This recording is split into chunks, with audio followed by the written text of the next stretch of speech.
भारत माता की। ना पूछो जमाने से क्या हमारी कहानी है, ना पूछो जमाने से क्या हमारी कहानी है। हमारी पहचान बस इतनी है कि हम सब हिंदुस्तानी हैं। आदरणीय निदेशक महोदय, आदरणीय प्रधानाचार्य जी, सम्माननीय शिक्षकगण व मेरे प्यारे सहपाठियों, आप सभी को स्वतंत्रता दिवस की हार्दिक शुभकामनाएं। मैं चेतना कक्षा 12वीं की छात्रा आप सभी के सामने स्वतंत्रता दिवस पर अपने विचार प्रस्तुत करने के लिए खुद को बहुत भाग्यशाली महसूस कर रही हूँ। दोस्तों, आज ही के दिन यानी 15 अगस्त 1947 को हमारा भारत वर्षों से अंग्रेजों की गुलामी के बाद आज़ाद हुआ था। आज का दिन सिर्फ एक तारीख नहीं है, आज का दिन गवाह है उन अनेक वीरों की शहीदों, उन अनेक वीर शहीदों के त्याग और बलिदान का। आज का दिन हमें याद दिलाता है महात्मा गांधी जी के उस सत्य और अहिंसा के मार्ग को, जिन्होंने बिना हथियार उठाए पूरे भारत को एक साथ जोड़ दिया था। आज का दिन हमें याद दिलाता है भगत सिंह, सुखदेव व राजगुरु के उस अमर बलिदान को, जिन्होंने केवल 23 वर्ष की उम्र में ही फांसी के फंदे को से चूम लिया था। आज का दिन हमें याद दिलाता है सुभाष चंद्र बोस की उस बुलंद आवाज को, जिन्होंने आजाद हिंद फौज का निर्माण करके अंग्रेजों की नींव हिला दी थी।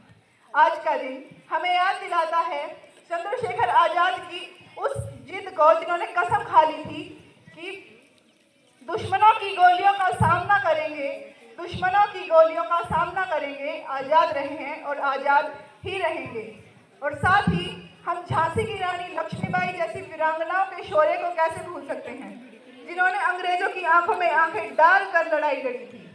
और साथ में उन अनेक माताओं, किसानों व मजदूरों के त्याग को भी नमन है, जिन्होंने अपने देश के लिए अपना सब कुछ न्यौछावर कर दिया था। मैं आप सभी का ध्यान आकर्षित करना चाहती हूँ उस तिरंगे की तरफ।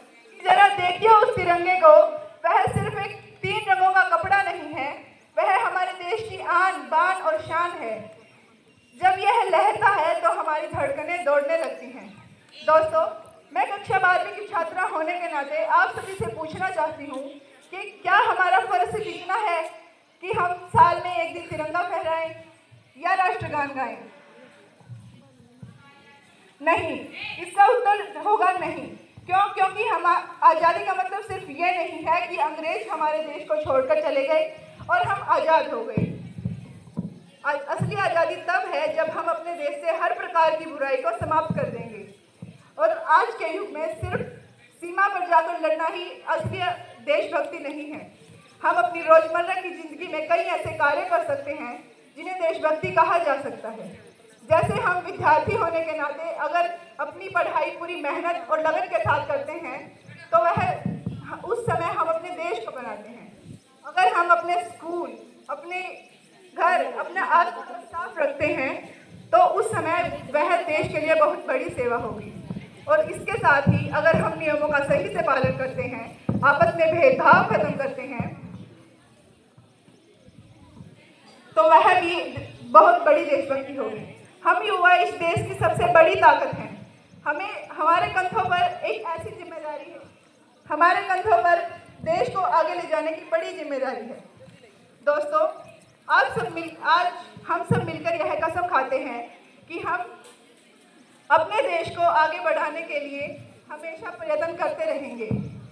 हम हमेशा अपने देश की एकता और अखंडता को बरकरार रखेंगे। हम अच्छे से पढ़ाई करेंगे, साथ ही अपने माता पिता व गुरुजनों का नाम रोशन करेंगे। इसी के साथ मैं अपनी वाणी को विराम देने से पहले 2 पंक्तियां कहना चाहूंगी। एकता ही हमारी पहचान है, एकता ही हमारी पहचान है, इसलिए ही तो मेरा भारत महान है। एक बार आप सब मेरे साथ मिलकर बोलिए, भारत